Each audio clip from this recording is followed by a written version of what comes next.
সাহাবায়ে কেরাম হলেন উম্মতের পরবর্তী প্রজন্ম, আর রাসূল করিম সাল্লাল্লাহু আলাইহি ওয়াসাল্লামের আনিত মিশন, তার উপর যে কোরআন নাজিল হয়েছে, কোরআন, রাসূলের সুন্নাহ, রাসূলের উসওয়া আদর্শ পরের প্রজন্মের মধ্যে পৌঁছে দেওয়ার সবচেয়ে শক্তিশালী সূত্র হযরত সাহাবায়ে কেরাম।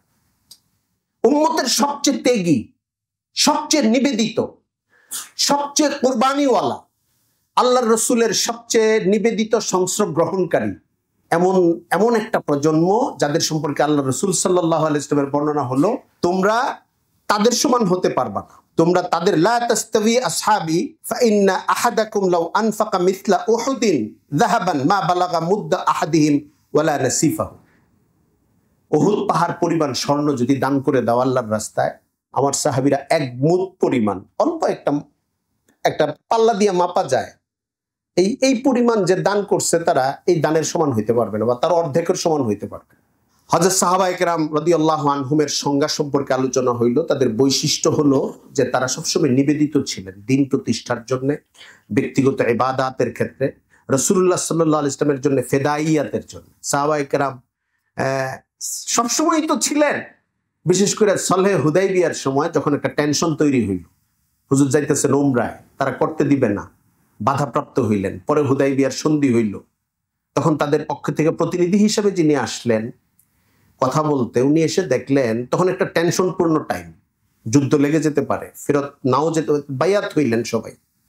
রাসূলুল্লাহ সাল্লাল্লাহু আলাইহি ওয়াসাল্লাম থুতু দেন, তারা থুতুটা ধরে ফেলেন, ওযু করেন, পানিটা সামলায় ফেলেন। মানে এমন একটা অবস্থা, যিনি মক্কা থেকে আসছেন, উনি তো 8 বছর আগে তাকে দেখছেন, তো 6 বছর আগে তো দেখছেন মক্কায়। উনি দেখেন তার চারপাশের তার অনুসারীরা, সাহাবীরা এত শ্রদ্ধা তাকে করেন। উনি পরবর্তীতে মুসলমান হয়ে গেছেন, সাহাবী হয়ে গেছেন। উনি তার সম্প্রদায়ের কাছে গিয়ে যখন দুতিয়ালি গুলো করছেন, বৈঠকগুলো হচ্ছে কূটনৈতিক, যে হুদাইবিয়ার সন্ধি করার জন্য আসলে যান নাই, গিয়েছিলেন তো উমরা করার জন্য। পরে পরিস্থিতির কারণে সন্ধি করে তাদেরকে ব্যাক করতে হয়েছে, এর মধ্যে অনেকগুলি ডায়লগ হয়েছে, কথাবার্তা হয়েছে। তো ওই মক্কার প্রতিনিধি হিসেবে যিনি আসছিলেন, উনি তাদেরকে গিয়ে বললেন যে এই লোকের সঙ্গে তোমরা পারবা বলে মনে হয় না। তার ভক্তদেরকে, তার অনুসারীদেরকে এমন ফেদাই অবস্থায় তার কাছে দেখেছি, তার কোনো পানি তো মাটিতে পড়তে দেয় না, তার চারপাশে তার আগলায় রাখে, এর সঙ্গে তোমরা পারবা, এটা আমার কাছে মনে হয়। সাহাবায়ে কেরাম ছিলেন এরকম বৈশিষ্ট্য, 100% নিবেদিত একটা প্রজন্ম। এটা এরকম প্রজন্ম কিয়ামতের আগে আর আসার কথা না। উম্মত সাহাবায়ে কেরামকে এইভাবেই ধরেছে। সাহাবায়ে কেরামের মর্যাদা হইল গোটা উম্মতের মধ্যে আল্লাহর রাসূল সাল্লাল্লাহু আলাইহি ওয়াসাল্লামের সবচেয়ে কম টাইমের সাহাবী, সবচেয়ে কম পরিচিত সাহাবী, গোটা উম্মতের মধ্যে সাহাবীদের পরের যুগের সবচেয়ে বড় গাউস কুতুবের চেয়ে অনেক সম্মানের। তাবিঈন থেকে শুরু করলাম আমরা, এখন আরো যেতে থাকি।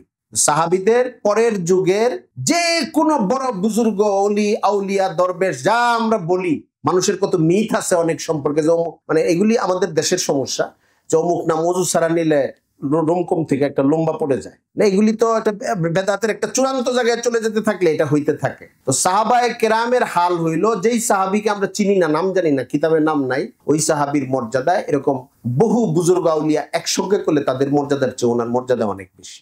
সাহাবায়ে কেরামের সবচেয়ে গুরুত্বপূর্ণ মর্যাদার দিকটা হলো আস-সাহাবাতু কুল্লুহুম উদুল, সাহাবীরা সবাই আদেল। ইসলামী উসুল, ইসলামী উলুমের ক্ষেত্রে আদেল একটা বিশেষ অর্থ রাখে, বিশেষ অর্থ। এমনি সাধারণ আলোচনায় আদেল মানে হলো ন্যায়পরায়ণ, কিন্তু ইসলামী উলুমের ক্ষেত্রে যে ওনার ভিতরে আদালত আছে কিনা, এই আদালত শব্দের অর্থ হলো তার ভিতরে নির্ভরযোগ্যতা আছে কিনা। ইসলাম যে নির্ভরযোগ্যতাটা চায়, এই নির্ভরযোগ্যতা আছে কিনা, পবিত্রতাটা আছে, নামাজ রোজা ঠিক আছে, কবিরা গুনাহ থেকে বেঁচে চলেন, সগীরা গুনাহ থেকে বেঁচে চলেন, এই বৈশিষ্ট্যগুলো তার মধ্যে আছে কিনা। যার মধ্যে এই বৈশিষ্ট্যগুলো আছে, ধরতে হবে তার ভিতরে আদালত আছে। একটা চারিত্রিক বৈশিষ্ট্য হিসেবে যখন চিহ্নিত হয়, রাসূল করিম সাল্লাল্লাহু আলাইহি ওয়াসাল্লামের বর্ণনা এবং আল্লাহ তাআলা কালামে পাকে যে ইরশাদ করেছেন, এইগুলোর সমন্বয় করে উলামায়ে উম্মত এই বৈশিষ্ট্যে পৌঁছেছেন যে আস-সাহাবাতু কুল্লুহুম উদুল, সাহাবায়ে কেরাম সবাই হইলেন আদেল, পবিত্রতাপূর্ণ বৈশিষ্ট্যের অধিকারী, গুনাহ মুক্ত এবং নীতি নৈতিকতা সম্পন্ন, যে নীতি নৈতিকতাটা ইসলামের প্রত্যাশিত। আল্লাহ ফি আসহাবি লা তাত্তাখিদুহুম গারাদাম মিন বাদি ফামান আহাব্বাহুম ফাবিহুব্বি আহাব্বাহুম ওমান আবগাদাহুম ফাবিবুগদি আবগাদাহুম, আল্লাহর দোহাই আমার সাহাবীদেরকে তোমরা সমালোচনা করো না, সমালোচনার টার্গেট বানায়ো না।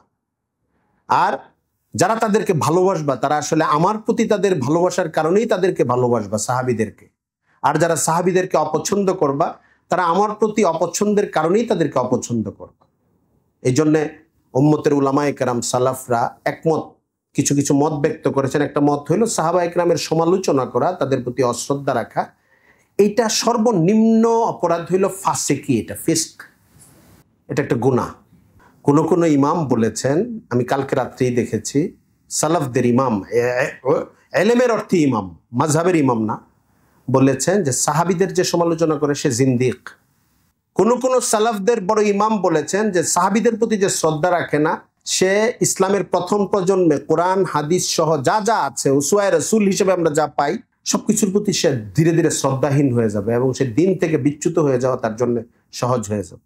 এই জন্য সাহাবায়ে কেরামকে সত্যের মাপকাঠি হিসাবে ধরা, শ্রদ্ধার সঙ্গে দেখা, সমালোচনার ঊর্ধ্বে মনে করা, এটা গুরুত্বপূর্ণ। নবী জীবন ও তার পরবর্তী সময়ের প্রথম 5 খলিফার ঘটনাবহুল ও গুরুত্বপূর্ণ জীবন ইতিহাস জানতে 7 খণ্ডের খুলাফা আর রাশিদুন সিরিজটি আজই অর্ডার করুন। অর্ডার করতে কল করুন 01844218944 এই নাম্বারে।